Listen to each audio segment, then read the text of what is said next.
morning students, welcome back to the class. In our earlier session we have seen about the ray diagrams and what are the rules for the ray diagrams and how to draw the ray diagrams for a concave mirror. So in last videos I did a small mistake. In this video I want to do that correction.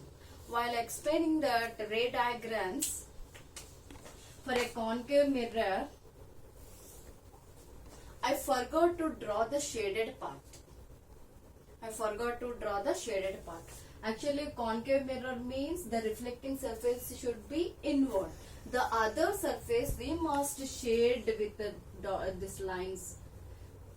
Draw with the shaded lines like this. And while you are drawing the ray diagrams, how to draw?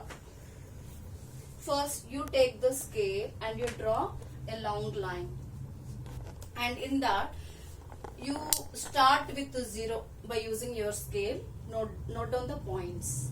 0, and from 0 you take equal distances to locate the focus and the center of curvature.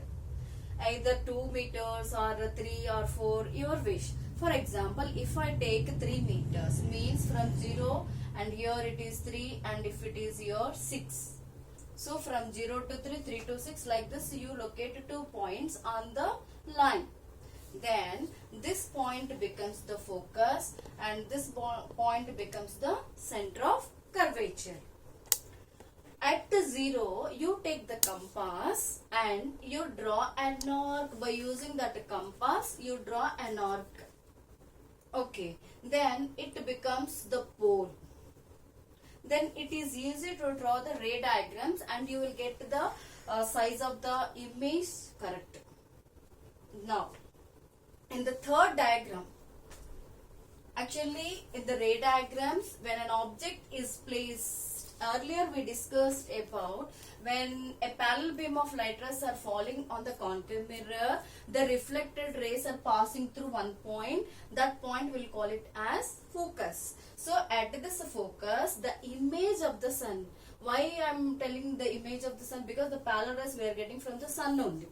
Okay, so the image of the sun, here we get it as a point image, like a small point. We'll get very small image, minute image.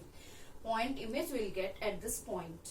Okay, now the same object is placed, not sun. If you take any source of light, that object is placed on the principal axis at different places.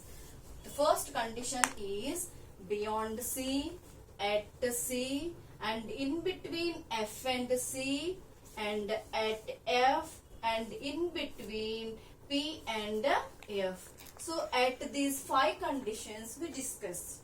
So when you place a source of light on the principal axis at these 5 conditions, what type of images will get, that about this we discussed and I explained through the ray diagrams. Now coming to the third condition,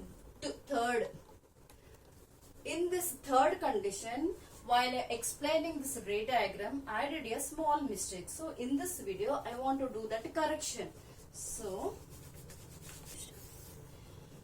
again the third condition, once again I am explaining. I take with the scale of with the help of scale, you draw the line, and with the compass this R, and this is the pole, and this is the focus, and this is the center of curvature. What is the third condition? In between F and C.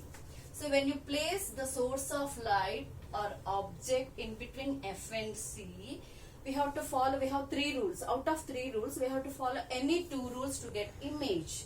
So the first rule is when a ray is parallel to the principal axis, immediately you must draw an arrow, represent with an arrow, and it passes through the focus. So again you have to represent with the arrow mark. Next, the another rule, second rule is when a light ray passes through the focus and it reflects parallel to the principal axis like this.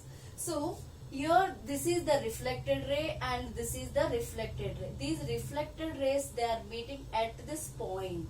So where they are meeting at, from that point to the principal axis, you must draw a line. So this line represents the image of an object. Here the object size is small and the image size is bigger. Earlier I drew here in front of F and C. I did a mistake in this video. I did my correction. Okay.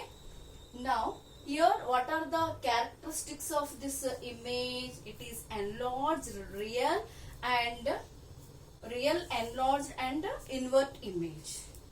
Okay. Once again, when you place an object, when an object is very far from the mirror, the image is small. But when the object is slowly reaching near the mirror, the object is becoming big or larger. So that point you have to note down, and this is very important.